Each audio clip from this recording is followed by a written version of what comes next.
Welcome to double stand media. నేను మీ Adinarayana. YSR Congress party అధికారంలో ఉన్నప్పుడు చాలామంది పేదలపై దాడులు చేస్తున్నారని అప్పట్లో తెలుగుదేశం పార్టీ కావచ్చు, బీజేపీ కావచ్చు, జనసేన పార్టీ నాయకులు కావచ్చు అనేక విమర్శలు చేశారు.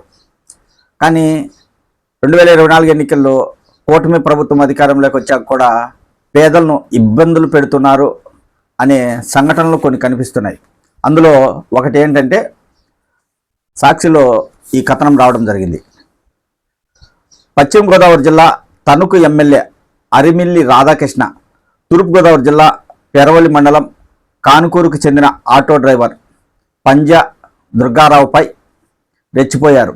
ఆటోపై మాజీ ముఖ్యమంత్రి వైఎస్ జగన్మోహన్ రెడ్డి, మాజీ మంత్రి కారుమూరి నాగేశ్వరరావు ఫోటోలను చూసి ఆటోను వెంటబడించి మరీ రోడ్డుపై ఆపి డ్రైవర్పై బూతు పురాణం. అంటే ఆటోపై వైఎస్ జగన్మోహన్ రెడ్డి ఫోటో మరియు అప్పట్లో మంత్రిగా పనిచేసిన కారుమూరి నాగేశ్వరరావు ఆయన ఫోటోలు ఉండడంతో ఆ ఎమ్మెల్యే ఆటో డ్రైవర్ను ఆపి బూతు పురాణం అంటే తిట్టినాడంట, దుర్భాషలాడినాడంట.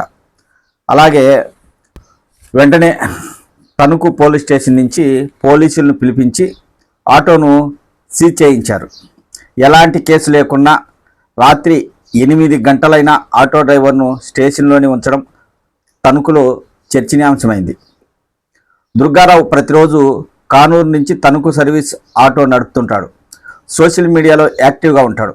అంటే వైసీపీ సోషల్ మీడియాలో ఇతను ఆటో డ్రైవరు యాక్టివ్గా ఉంటాడు. అభిమానంతో ఆటోపై వైఎస్ జగన్, కారుమూరి ఫోటోలను వేసుకున్నాడు. శుక్రవారం ఉదయం 11 గంటలకు ఉండ్రాజవరం రోడ్లోకి ఆటో ప్రవేశించింది. అదే సమయంలో ఎమ్మెల్యే అరిమిలి రాధాకృష్ణ తన వాహనంలో వస్తున్నారు. ఎమ్మెల్యే కారును గమనించి దుర్గారావు దారిచ్చాడు. అయినా ఎమ్మెల్యే వాహనం ముందుకు వెళ్లకుండా దుర్గారావు నడుపుతున్న ఆటోను అనుసరించింది. ఈ క్రమంలో ఆటోను పూర్తిగా పక్కకు నిలిపి దారి ఇచ్చిన ఎమ్మెల్యే కారు ముందుకు వెళ్ళలేదు.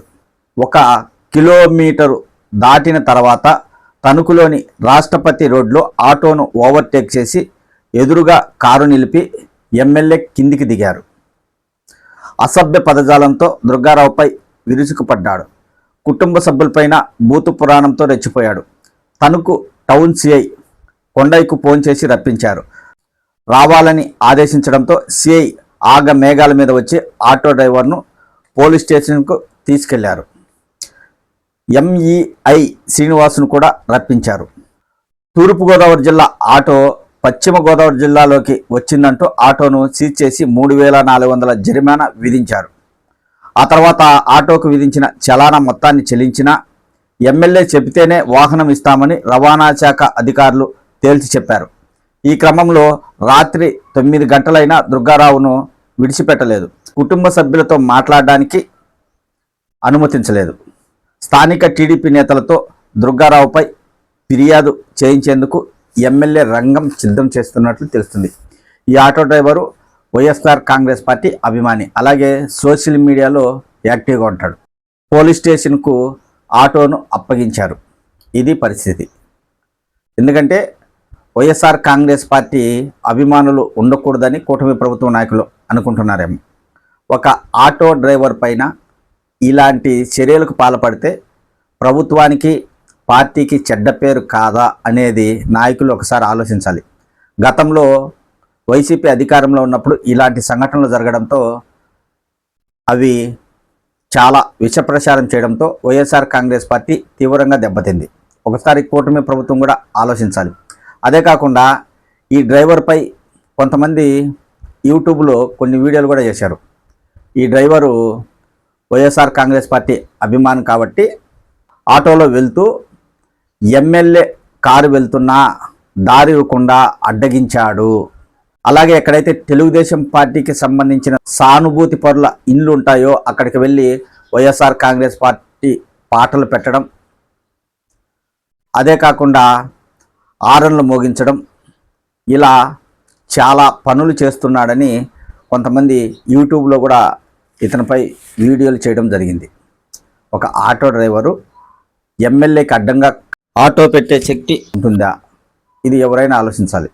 కూటమి ప్రభుత్వం అధికారంలోకి వచ్చాక వైఎస్ఆర్సీపీలోని ముఖ్య నాయకులే కూటమి ప్రభుత్వాన్ని ఎదుర్కొనలేక చాలామంది నియోజకవర్గాల్లో విడిచి వెళ్ళిపోయారు.